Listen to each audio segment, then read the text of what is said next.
All right, if you're gearing up for your community health nursing exams, you have come to the exact right place.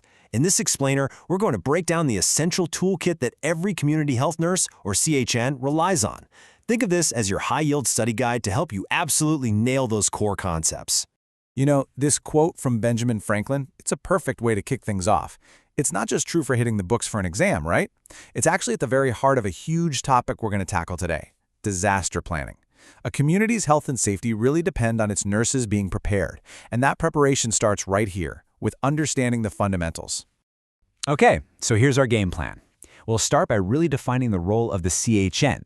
Then we'll unpack the core framework they use, the nursing process. We'll take a close look at the first couple of steps, apply it all to a disaster scenario, and then wrap up by looking at what this all means for you. So first things first, let's really define this role. Who is the community health nurse? Because it's a role that goes way beyond your typical hospital or clinic setting. A community health nurse is looking at health through this really wide lens. Instead of just zeroing in on one person's illness, they're caring for entire populations. This means they're dealing with everything from the local environment all the way up to the big systems that impact our health. It's a massive, multifaceted job for sure. Now this is where it gets really interesting, especially for your exams. A CHN is a disease prevention expert, an advocate for social justice, and a community partner, all rolled into one. They're identifying at-risk groups and providing every level of care, from primary prevention like immunizations all the way to palliative care. So here's the crucial point, and this is a classic exam topic, by the way. Their client isn't just a person, it's the whole community. Okay, so with a job that big, how on earth do they manage it all? Well, they don't just wing it. They use a structured, super reliable framework.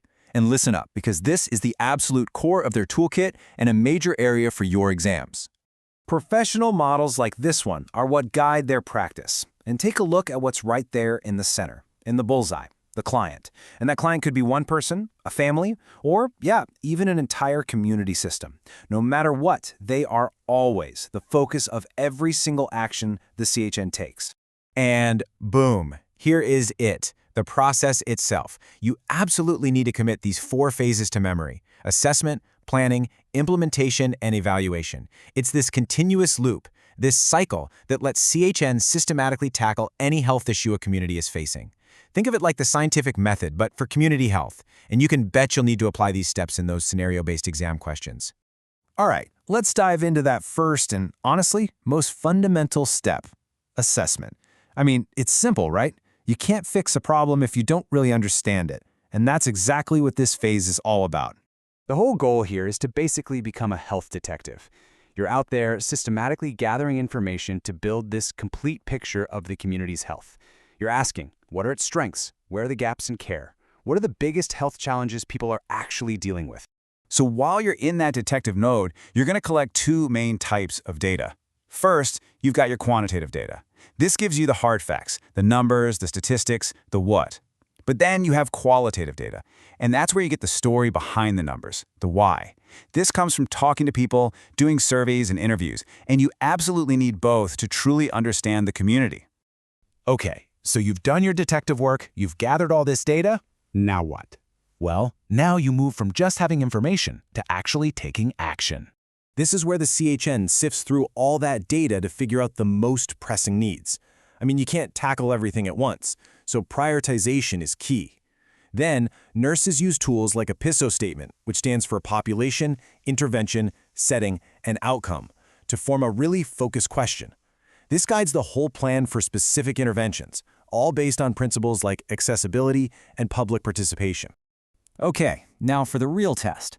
Let's take this whole toolkit and apply it to a super high-stakes, real-world situation, a disaster. This is where that whole idea of preparation becomes a matter of life and death. First up, a really key distinction for your exam. What's the difference between an emergency and a disaster? Well, an emergency, like a car accident, can be handled by local resources. But a disaster, like a major flood, completely overwhelms those resources and requires outside help. It's all about scale and capacity. Now, managing a disaster isn't just about what happens during the event itself. It's a 4-phase cycle that's always in motion. Mitigation and preparedness happen before anything goes wrong. That's all about reducing risk and having a plan. The response is what happens during the crisis, and recovery is that long-term process of rebuilding after. So, where does the CHN fit in? Literally everywhere. Before a disaster, they're educating the public. During, they're on the front lines providing direct care and triage. After, they're supporting the community's long-term mental and physical recovery. And through it all, they are fierce advocates for the most vulnerable populations, making sure health equity is always top of mind. Okay, let's bring this all together. We've defined the community health nurse, and we've unpacked their core toolkit, that all-important nursing process.